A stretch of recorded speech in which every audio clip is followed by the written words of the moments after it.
Olá a todos.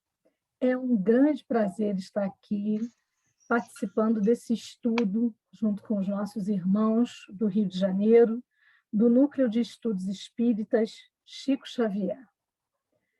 A nossa proposta hoje, ao falar sobre o tema o jovem e a doutrina espírita, é uma proposta de estudo, de reflexões, pedindo aos espíritos superiores que nos abençoem nessa proposta e que todos nós aqui, cada um no seu lar, mas juntos, todos nós, irmanados nesse pensamento, possamos refletir, pensar a respeito de nós mesmos e da juventude. Eu quero iniciar esse estudo com uma mensagem do livro Vida Feliz, ditado pelo espírito Joana de Ângeles, e o médium é o Divaldo Franco. O capítulo é o 114, que nos diz assim: a juventude do teu corpo é breve, utiliza para armazenar valores eternos. O verdor dos anos passa com celeridade, porém os compromissos firmados se alongam por toda a existência. Tem cuidado com eles. Os bons serão sentinelas da tua jornada, abençoando-te as horas, e os maus se transformarão em cobradores impiedosos, perturbando-te a paz. Coloca sinais de luz pela senda, significando conquistas do terreno percorrido. Mantém-te jovem em todas as idades, através de uma consciência sem remorsos e de uma conduta reta. E assim, Jesus, mestre amigo, aqui estamos para estudar o teu evangelho, para buscarmos em nós essa conduta reta, que com certeza é decisiva no trabalho da tua seara. Auxilia-nos, mestre amigo, para vencermos as nossas imperfeições e para estarmos sempre contigo. Obrigada, amigo. Fica conosco.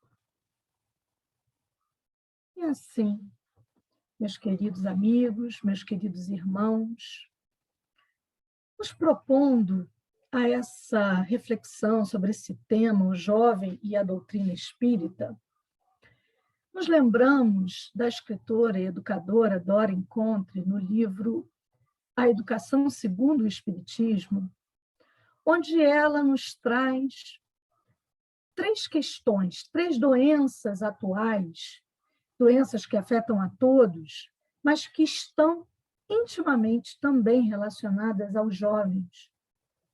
E ela nos aponta a apatia, né? Essa indiferença, esse tédio da existência, essa falta de sentido para a vida.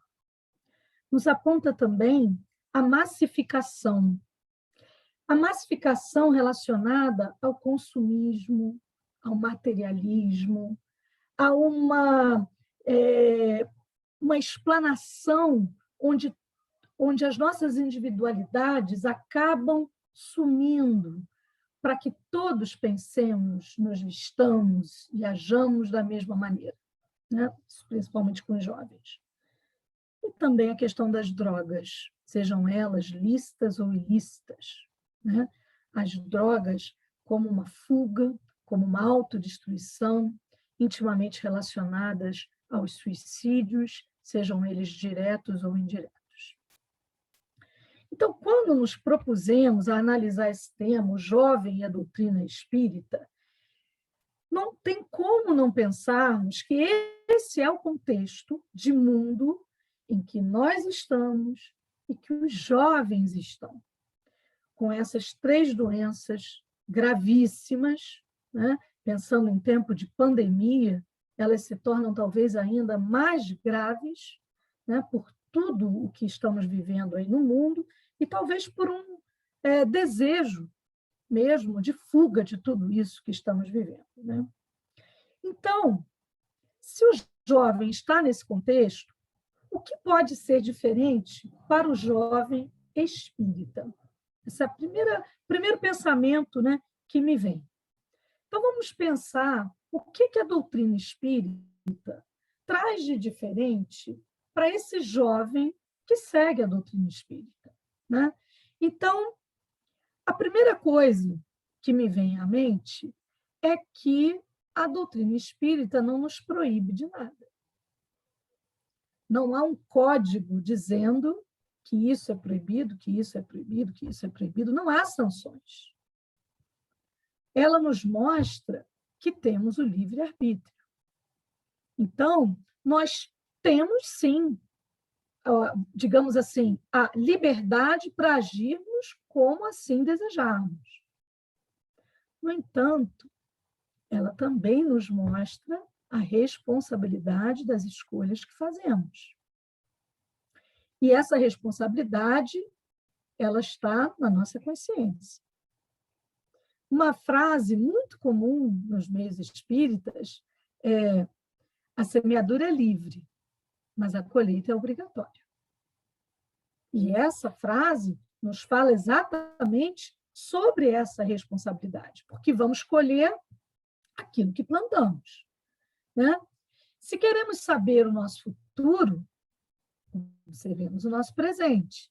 Se queremos entender como fomos no passado, observamos aquilo que a gente passa diariamente no nosso presente. Então, o livre-arbítrio não pode significar que a gente faça tudo aquilo que nos der na telha. E o jovem espírita tem que ter esse conhecimento. Ele precisa ter esse conhecimento de que não há sanções, mas há responsabilidades e há consequências pelos seus atos, pelas suas escolhas, né? Muito bem. Outro aspecto importante que cabe pensarmos é a respeito agora de como esse jovem ele vai ser educado. E a própria doutrina espírita, ela tem um caráter educativo, ela tem um caráter educador, porque ela nos chama às reflexões e às transformações de dentro para fora. E a educação vai ser exatamente isso, né? Não é tanto o que vamos ouvir, não é tanto o que vamos ver, mas é aquilo que a gente realizar e praticar. Então, a doutrina espírita, ela nos traz isso. E nós, como educadores, como pais, como responsáveis, a gente compreende o que Kardec tantas vezes quis nos falou no Livro dos Espíritos, a respeito de uma educação, acima de tudo, moral. Não tanto pelo conhecimento que esse espírito que está ali sob a nossa tutela vai ter, né? Pelo conhecimento das coisas, pelo conhecimento intelectual. Ele diz assim, no Livro dos Espíritos, no livro 3º, capítulo 3, Lei do Trabalho, há um comentário de Kardec à questão 685A, onde ele fala exatamente assim: não a educação intelectual, mas a educação moral, falando sobre a importância, né, da educação.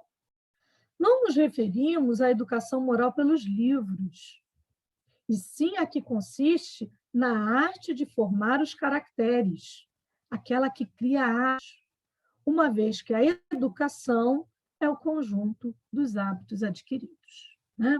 Então, não há sanções, mas há uma educação moral baseada no Cristo, que é nosso modelo guia, e que vai nos falar, e foi o seu exemplo de vida sempre, amar ao próximo como a nós mesmos. Então, não podemos fazer o que nos dá na telha, não só pelos males que causamos a nós mesmos, mas também pelos males que podemos causar aos nossos próximos. E eles devem ser quem devemos amar, assim como a nós mesmos. Então, o cristianismo, o espiritismo, sendo o cristianismo redivivo, ele vai nos mostrar a importância desse autoconhecimento para a nossa reforma íntima. E a educação moral está totalmente atrelada a esse autoconhecimento, né? E essa reforma íntima. Bem, então, à medida que o espírito vai saindo da infância, vai entrando na puberdade, na adolescência, esse processo de se afirmar como quem realmente é também deve estar atrelado, à luz da doutrina espírita, a esse autoconhecimento numa busca por ser uma pessoa melhor, né? Então, o jovem espírita, ele tem a consciência de que ele é um ser espiritual numa experiência carnal, né? E que essa infância foi muito importante, e aí não só o jovem espírita, mas também o educador e o responsável espírita, essa infância ela foi muito importante para lapidar aquilo que se identificou como uma índole má, né? E para aperfeiçoar aquelas características boas, né? Aquilo que trazemos como virtudes. Então, essa educação, naquele momento, especialmente, né, o momento da infância, e principalmente nesse momento da infância, ela tem que estar embasada em princípios e valores éticos e morais. Então, é isso que se espera dos responsáveis, dos pais, dos educadores espíritas, né? É isso que se espera de qualquer um de nós. Tenhamos ou não uma religião, né? Seja qual for a religião que tenhamos. É isso que se espera. E no Livro dos Espíritos, no capítulo 7 do segundo livro, na questão 385, os Espíritos nos falam sobre isso, né? Quando nos dizem, essa resposta é grande, eu vou ler apenas um trecho. Dizem assim para nós: os espíritos só entram na vida corporal para se aperfeiçoarem, para se melhorarem. A fragilidade dos primeiros anos os torna brandos, acessíveis aos conselhos da experiência e dos que devam fazê-los progredir. É quando se pode reformar o seu caráter e reprimir seus maus pendores. Esse é o dever que Deus confiou aos pais, missão sagrada pela qual terão de responder, né? Então, isso é o que se espera de todos nós. E Santo Agostinho, numa mensagem no Evangelho segundo o Espiritismo, no capítulo 14, honrai a vosso pai e a vossa mãe, no item 9, uma mensagem belíssima. Essa mensagem é uma das minhas preferidas. Ele nos diz, num dos trechos, num dos parágrafos que eu separei, ele nos diz assim, só para a gente enfatizar a questão da responsabilidade, né, do educador, do pai. Ele nos diz assim: ó espíritas, compreendei agora o papel da humanidade. Compreendei que, quando produzis um corpo, a alma que nele encarna vem do espaço para progredir. Inteirai-vos dos vossos deveres e ponde todo o vosso amor em aproximar de Deus essa alma. Kardec assimilou isso, ele já tinha isso no seu espírito, na sua vivência, né, espiritual, da sua imortalidade, de todos os seus aprendizados ao longo das suas vidas. Kardec já sabia isso, e ele enfatiza essa questão da educação moral, né? Então, aproximar essa alma de Deus, essa é a nossa maior responsabilidade. Esta é a missão que vos está confiada e cuja recompensa recebereis se a cumprirdes fielmente. Os vossos cuidados e a educação que lhe dareis auxiliarão o seu aperfeiçoamento e o seu bem-estar futuro. Lembrai-vos de que esse futuro é o futuro imortal de um espírito imortal. Não necessariamente é esse futuro próximo que nós pensamos muitas vezes como educadores, né? O futuro, que também é importante, desse espírito ter uma profissão, desse espírito constituir sua família. Esse futuro é importante, mas mais importante, e que deve estar presente em todos os nossos atos, é pensarmos nesse futuro enquanto ser imortal que está sob a nossa responsabilidade. Então, aproximar essa alma de Deus, incutir nessa alma, principalmente pelos nossos exemplos, a importância de ser uma boa pessoa, né? Então, Santo Agostinho continua: lembrai-vos de que Deus perguntará a cada pai e a cada mãe: que fizestes do filho confiado à vossa guarda? Né? É claro que somos imperfeitos, né? Somos espíritos também buscando aqui, nas nossas encarnações, nos aperfeiçoarmos. Mas se temos um espírito como filho, como nossa responsabilidade, é o que se pede a nós. E Santo Agostinho, nessa mensagem, observemos que ele endereça essa mensagem aos responsáveis espíritas. Ele não generaliza, porque através desse cristianismo redivivo, né, que consegue tirar o véu da letra, nós conseguimos compreender que estamos diante de seres que têm uma história pregressa. Né? Como nos disse ali a mensagem, quando produzimos um corpo, não produzimos o espírito. Então, quem vai produzir o espírito é Deus. Nós somos co-criadores em plano menor. Né? Muito bem. Continuando aqui as nossas reflexões, eu destaco, então, como Santo Agostinho nos fala, a importância do Espiritismo nesse processo de libertação e de autoafirmação de quem realmente somos. Esse processo ele vai valer tanto para nós, educadores, quanto para os jovens. Então, cientes, né, de que tem uma história pregressa, mas sendo jovens, eles estão numa busca ali de autoafirmação. Então, quem eu realmente sou? Eu passei até aqui, nesse momento de infância, de puberdade, sendo educado, né, por uma família. E agora? A partir de agora, quem eu realmente sou? Então, nessa busca por essa libertação, né, e por essa autoafirmação, nós podemos identificar, muitas vezes, problemas familiares. E como o Espiritismo pode nos auxiliar a amenizar, a abrandar isso, para que isso não se torne uma rebeldia, para que isso não se torne um afastamento das pessoas de uma família. Né?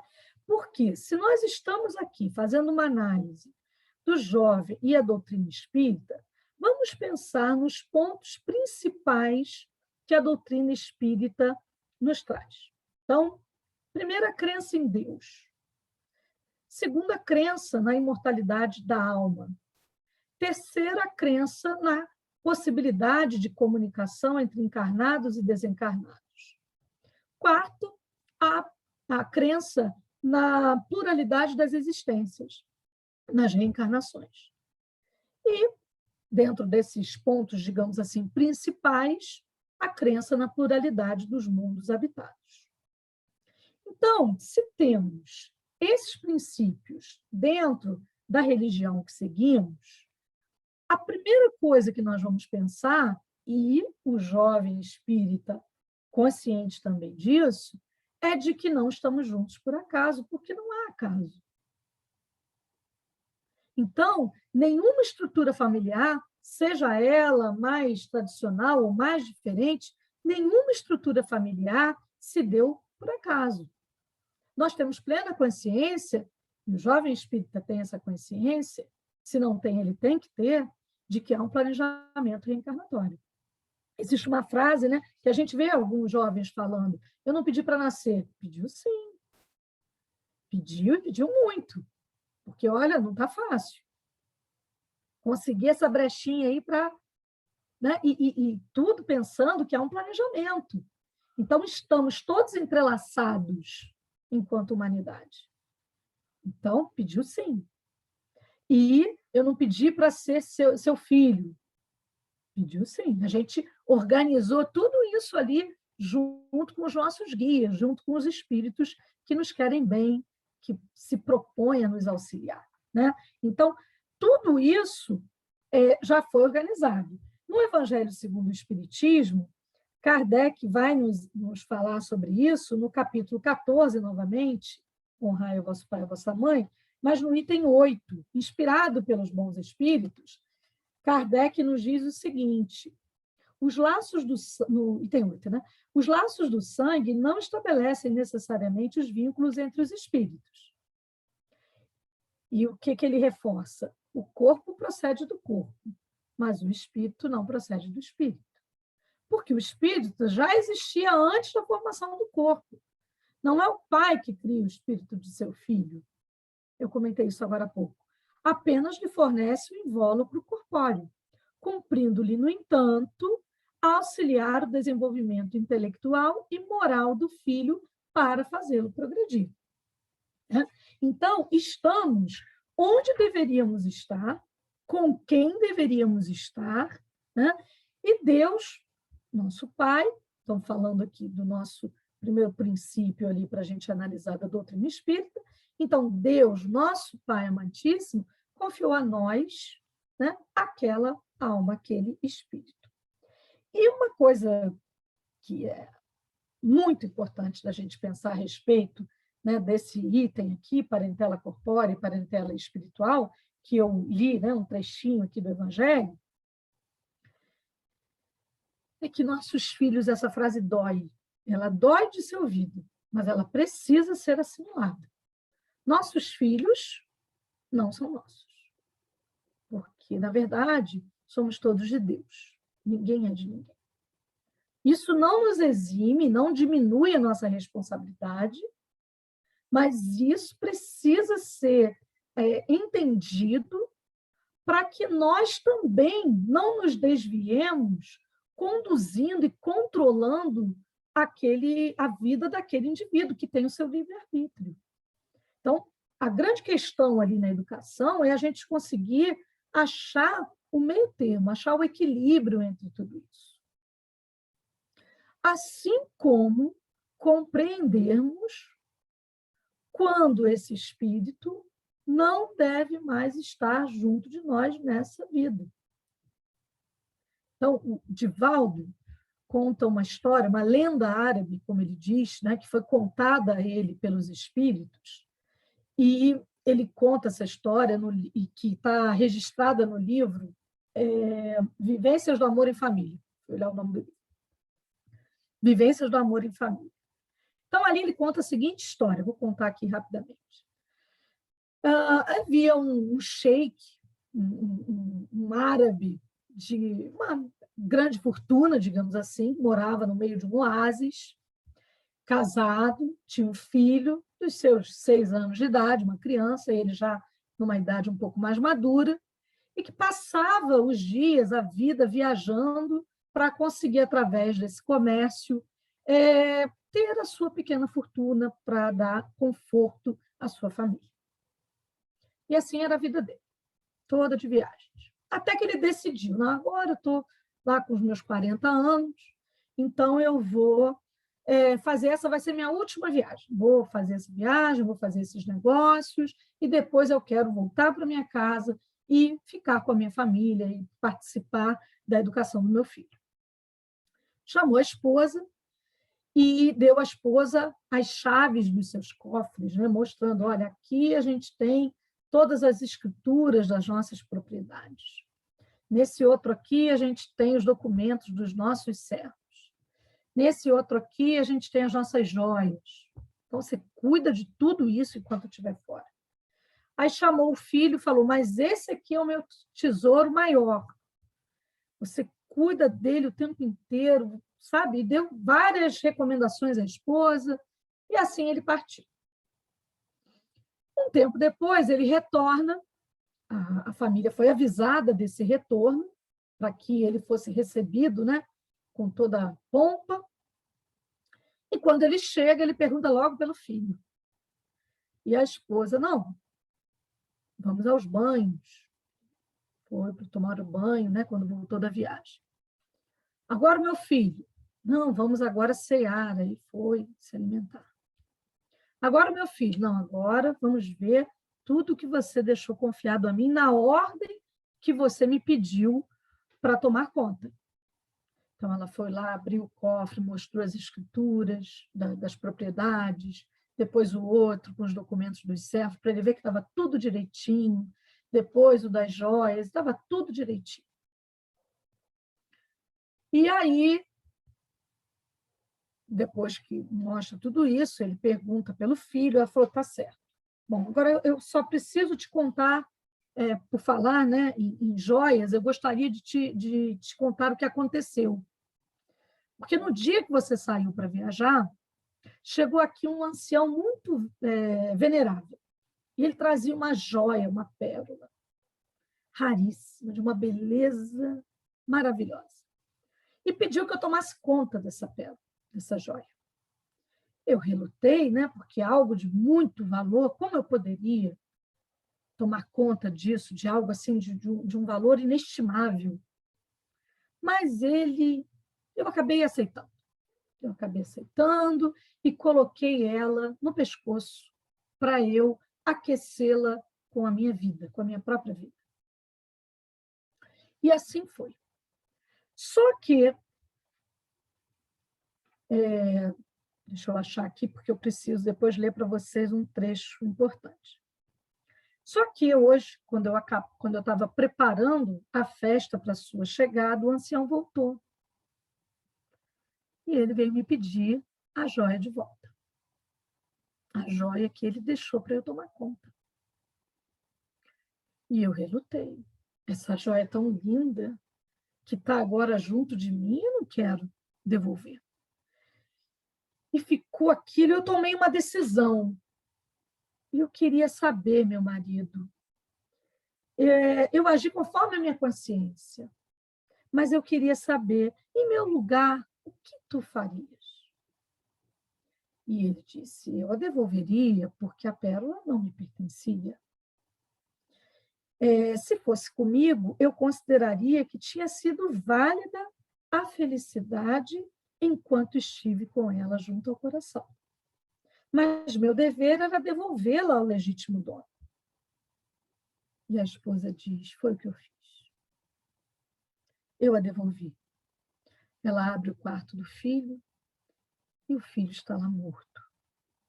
E ela diz ao marido, aí está a joia mais preciosa do mundo. O dono veio buscá-la hoje, pela manhã. Eu lutei, nós discutimos e eu o odiei. Mas ele simplesmente me disse com serenidade, eu te emprestei, eu te permiti ficar com ela. Sei que tu me devolves melhor do que quando eu te dei, mas ela é minha. E assim eu lhe entreguei a joia. Divaldo nos conta essa lenda para que não nos esqueçamos de que os nossos filhos são de Deus. Que enquanto eles estão conosco, a nossa responsabilidade, o nosso dever é que realmente eles fiquem melhores. Que algo possamos contribuir na sua formação imortal para a sua melhora. Mas que nos lembremos de que, na verdade, eles são de Deus.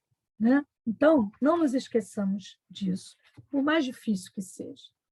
Então, enquanto estão conosco, qual é a maneira como devemos agir com eles? Né? Como se dão essas responsabilidades junto a eles? Então, os espíritos que recebemos têm uma história pregressa. E também isso nos fala aqui, né, a importância disso, de entendermos essa história pregressa, porque muitas vezes a gente ouve as pessoas falando porque o fulano ele tem uma característica X igual ao pai, ou uma característica, outra, uma virtude ou um defeito igual à mãe. Mas a gente pode até pensar, falar sem pensar, né, melhor dizendo, que isso foi transmitido geneticamente. Mas, enquanto espíritas, nós temos noção das afinidades. da lei das afinidades. Então, nós não podemos transmitir comportamento. Agora, esse espírito pode ter um determinado comportamento e um desvio de comportamento que vai caber a nós mitigar, lapidar. Então, que procuremos também ser melhores para passarmos a eles coisas melhores. Né? Isso faz com que a gente se observe mais enquanto educadores, porque esse vai ser o exemplo que a gente vai deixar para eles. Em que sentido eu estou falando? Quando estamos no centro espírita, como nos portamos? Quando estamos no trabalho, como nos portamos? Quando estamos num grupo de WhatsApp, como nos portamos? Quando estamos na intimidade com os nossos filhos, como nos portamos? Porque da mesma maneira que a gente vê nos noticiários, às vezes uma pessoa famosa é flagrada fazendo uma coisa errada, ou é flagrada fazendo uma coisa boa, geralmente a errada é que vai para os noticiários. Aquilo é filmado, aquilo é fotografado. Da mesma maneira que sempre tem alguém observando, nós somos os famosos dos nossos filhos, porque eles estão sempre nos observando. E quando eu digo nossos filhos, nossos alunos da evangelização, da mocidade. Então, aqueles que estão ao nosso redor, principalmente quando a gente se propõe a educá-los, eles estão nos observando, para ver se há diferença entre o que a gente fala e o que a gente faz. Eles querem ver a nossa coerência. Principalmente se são espíritos como a maioria, né? Espíritos com muitas imperfeições, que muitas vezes querem justificativas para continuarem agindo errado, como já fizeram em tantas e tantas existências. Então, será que estamos sendo justificativos para erros, para enganos, para uma conduta distante de uma conduta esperada, né, dentro da doutrina espírita? E, com isso, pensando nisso, para nós, e nesse exemplo que deixamos para eles, nós vamos permitir também que eles façam essas reflexões enquanto jovens espíritas, porque eles também vão refletir sobre isso. Qual é o palavreado que eu uso enquanto jovem espírita quando eu estou na casa espírita, quando eu estou na rua, quando eu estou no meu lar? O que eu atraio com um palavreado chulo, com uma leitura que não seja edificante, com grupos de WhatsApp, o que eu ando falando ali? Porque se tem uma coisa que o jovem espírita tem que ter noção, é dessa intensa comunicabilidade entre seres encarnados e desencarnados. É aquela famosa questão 459 de O Livro dos Espíritos.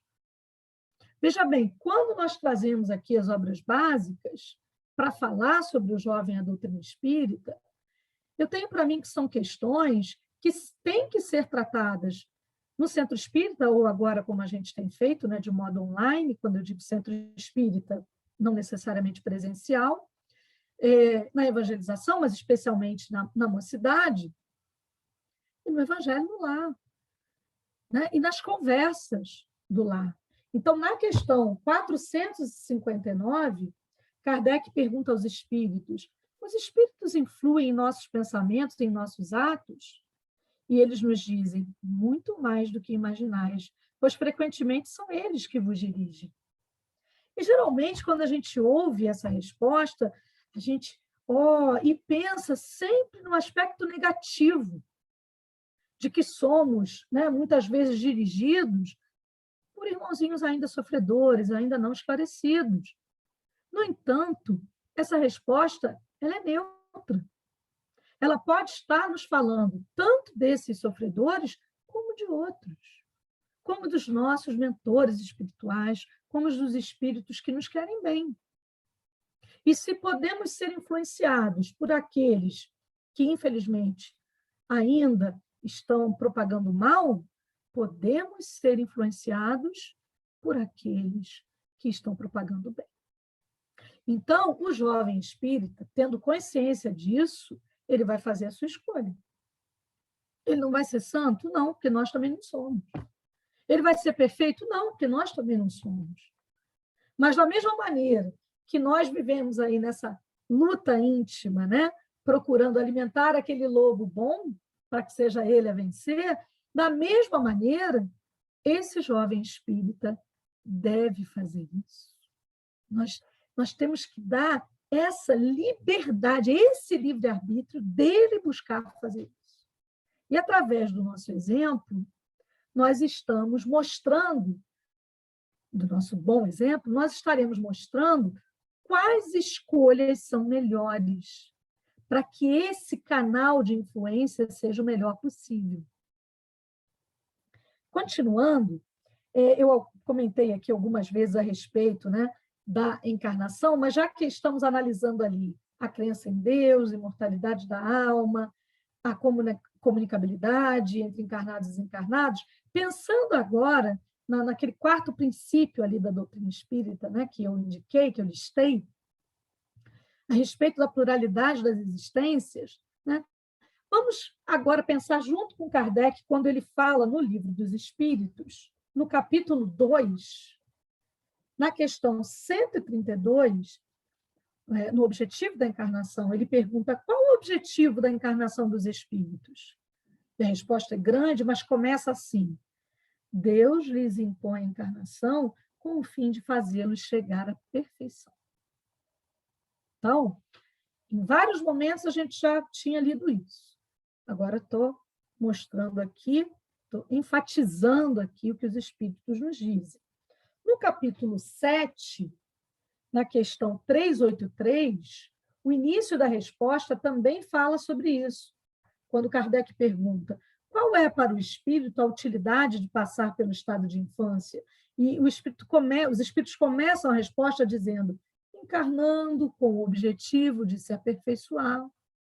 Então, estamos aqui para nos aperfeiçoarmos, todos nós, né? E é interessante, uma amiga disse essa frase no estudo dessa semana passada, que ela ouviu de alguém, né? Que são as encarnações, ou seja, o contato com a matéria, ele nos é necessário para que nos desmaterializemos, para que cada vez mais purifiquemos a nossa essência, que é espiritual, né? Então, que sejamos mais espiritualizados. Por isso que nós encarnamos, né? Então, são experiências necessárias para que possamos nos aperfeiçoar, progredir moralmente, né? Compreender essa verdadeira essência. E os jovens espíritas, eles têm essa consciência. No entanto, né, quando a gente pensa em reencarnação, a gente, e eles também, muitas vezes, a gente começa a se questionar, principalmente quando vem os sofrimentos, né? Então, a gente se questiona, né? Quem fomos, onde estivemos, o que fizemos. São indagações pertinentes e naturais, principalmente quando a gente compreende as reencarnações, né? Mas o foco para esse jovem espírita, o foco para todos nós, ele não tem que ser no passado. Né? O estudo sério do espiritismo, ele vai nos falar da importância do, como eu disse lá no início, né, do que estamos semeando. Então, a grande questão não é o que fomos, onde estivemos, o que fizemos, mas é o que queremos ser. Agora vamos nos colocar aqui como jovens espíritas. O que queremos ser? Se não viemos de um acaso, se há todo um planejamento encarnatório, né? Se estamos aqui para nos aperfeiçoarmos, o que quero ser? qual o meu objetivo de vida? Porque eu vou achar um objetivo, todos nós temos. Eu preciso ter paz de espírito para achar isso. No meio, e muitas vezes essa convulsão ali, esse abalo que é o despertar da juventude. Então, o que eu quero ser? Onde eu quero estar? Com quem eu quero estar? O que eu quero fazer? Como eu quero fazer? Porque se a gente voltar também àquelas questões que eu trouxe no início, né, as doenças atuais, a apatia, a massificação e as drogas, doenças deste mundo em que estamos vivendo, doenças que estão ali, né, margeando, molhando ali os pés da juventude, querendo tragá-los. Qual vai ser o diferencial para esse jovem, sendo espírita, no meio desse turbilhão? Então, com relação à apatia, tendo consciência dessa influência entre os planos dos encarnados e desencarnados, ele vai ter consciência de que essa energia toda dele tem que ser bem canalizada, porque senão ele pode ser alvo de espíritos doentes, vampirizadores. E que isso pode culminar numa obsessão. Muitas vezes, o que esses jovens estão vivendo, na maioria das vezes, isso não é visível, isso não é claro. Quando temos um jovem junto de nós com uma doença física, a gente entende onde tem que atacar, né, para conseguir debelar aquela doença. Mas quando são essas questões, né, relacionadas à saúde mental, dificilmente nós conseguimos identificar, mas temos que estar atentos.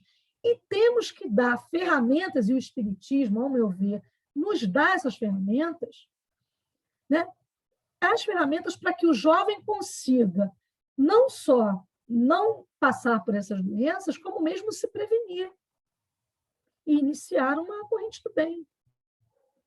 Né? Então, com relação à massificação,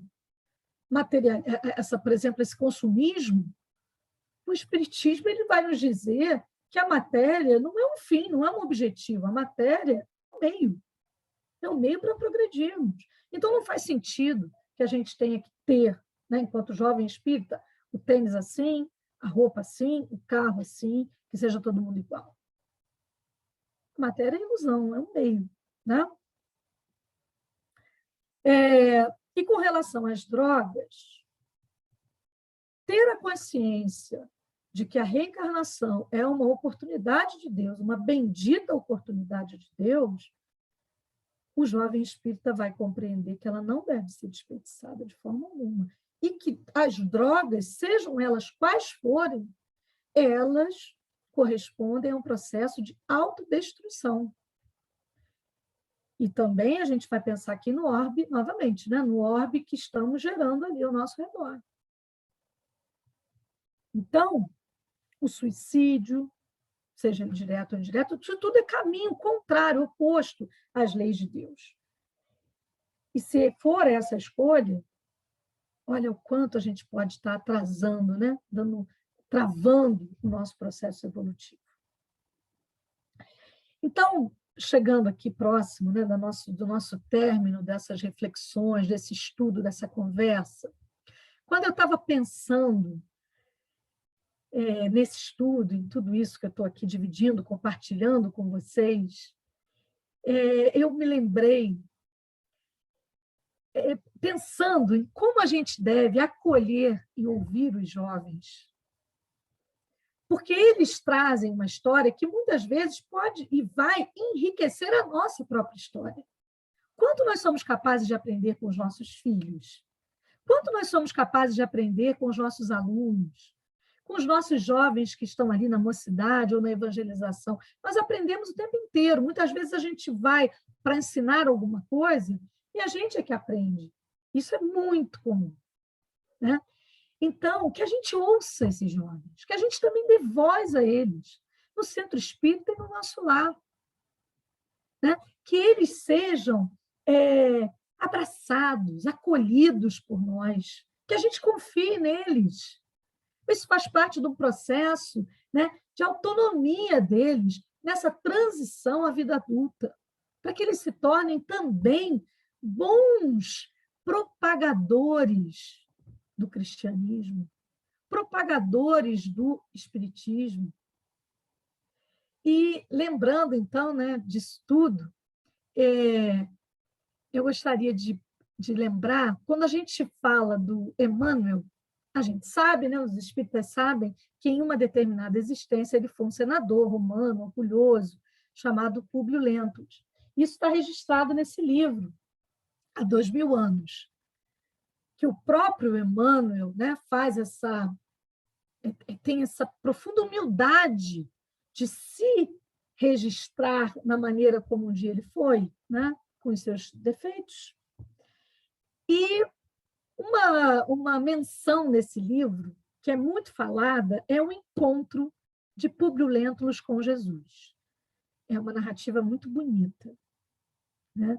Ela está no capítulo 5 da primeira parte do livro. Mas eu quero pensar com vocês o porquê. Por que Públio Lentulus vai até Jesus? Quem lê o livro, quem conhece a história, vai dizer, porque a sua filhinha, Flávia, ela era portadora, na época se falava lepra, né, de hanseníase. Aí, então, ele foi até Jesus, né, buscar a cura da filha.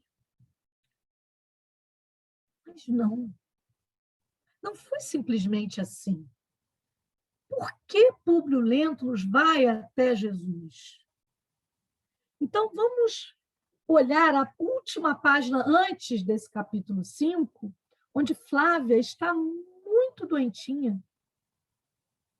E ela diz assim, e o pai, muito amoroso, diz assim a ela: filhinha, que queres hoje para dormir melhor?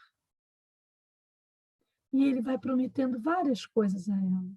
Ele promete brinquedos, ele diz que vai comprar as coisas para deixá-la feliz, que vai mandar as pessoas irem a Roma para trazer isso para ela, do bom e do melhor. Mas sabem o que Flávia diz ao pai?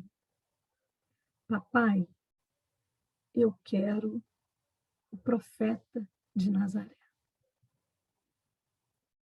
Então, é uma criança que diz ao seu pai o que ela precisa. E muitas vezes nós estamos como Públio Lentulus. Nós estamos buscando para os nossos filhos, para as nossas crianças, para os nossos jovens, o que o mundo traz como o do bom e o do melhor. E os nossos filhos, os nossos tutelados, na maioria das vezes, estão nos pedindo, mesmo que não em palavras articuladas, Jesus de Nazaré. Que possamos trazer Jesus de Nazaré aos nossos corações dos nossos filhos, que possamos trazê-lo aos nossos lares, porque Ele está de braços estendidos. Ele sabe o que vai na nossa alma, como sabia nesse momento do encontro com o Públio Lentulus.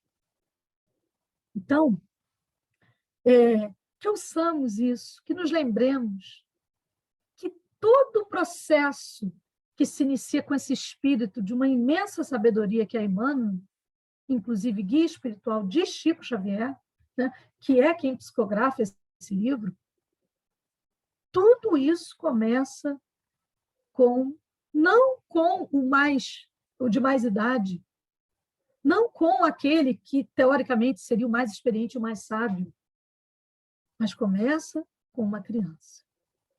Né? Que conta-se, né, que Flávia era o próprio Chico. Lembremos também que Jesus começou né, todo o seu apostolado jovem, os seus apóstolos, a maioria tinha em torno de 20 e poucos anos. João, né, o apóstolo ali fiel, quando começa esse processo junto com Jesus, essa caminhada com Jesus, tinha em torno de 16, 17 anos. Francisco de Assis, que nos mostra a possibilidade de uma mudança total de vida, voltada para Deus, tinha em torno de 20 anos de idade. Joana d'Arc era uma adolescente. Vicente de Paulo, com 24 anos. Quantos jovens não foram capazes de nos deixar exemplos magníficos? Jovens criados à luz do Espiritismo, educados à luz do Espiritismo, terão também um potencial maravilhoso. Também pela psicografia de Chico Xavier, Castro Alves nos diz, no capítulo 2 desse livro, Correio Fraterno, numa poesia chamada Apelo à Mocidade Espírita Cristã, eu só vou ler a primeira estrofe, Castro Alves nos diz: mocidade, o Espiritismo, mensagem de luz ao povo, descortina um mundo novo, guardado na tua mão. Combate as sombras do abismo, exalça o amor que te eleva, desata os grilhões de treva da moderna escravidão. Que possamos semear na nossa juventude esses preceitos. Com certeza, os frutos serão maravilhosos. E nessa, se assim eu posso dizer, nessa dança das reencarnações, são eles que um dia vão nos criar, vão nos educar. E olha que maravilha, à luz do Espiritismo, como isso é confortador, consolador, né? E se não é capaz de retirar das nossas vidas os sofrimentos, e sabemos que nem é esse o propósito, porque precisamos dele para nos aperfeiçoarmos, ele muda, o Espiritismo muda a nossa resposta às dores da vida. Então, que possamos contribuir com Jesus. E eu quero terminar nossa conversa com a música, mas eu não vou cantar, a música Alvorada Jovem, de Gutenberg Pascoal, que depois eu acho que todos deveriam buscar aí na internet para ouvir, que vale a pena. Jovem, jovem, desbravador de novos mares, depende só de seus cantares o renascer de um mundo bom, bem melhor. Jovem, jovem, com sangue novo e peito aberto, será traçado um rumo certo. Guiaremos o mundo ao amor. E quando amanhecer o sol de primavera, desvenda a nova era em mim e em você. Meus irmãos, agradecendo a Deus a oportunidade de aqui estarmos, de falarmos de Jesus, de Kardec, desses espíritos tão queridos, que nos mostram um caminho tão seguro. Muito agradecidos estamos, Senhor, por essa oportunidade. E agora nos despedimos de Ti, pedindo, Jesus, que o Teu amor visite cada um desses lares dos nossos irmãos que nos acompanham. E deixe conosco, Jesus, o Teu meigo e doce olhar. Obrigada, que assim seja. Obrigada, meus irmãos. Fiquem em paz.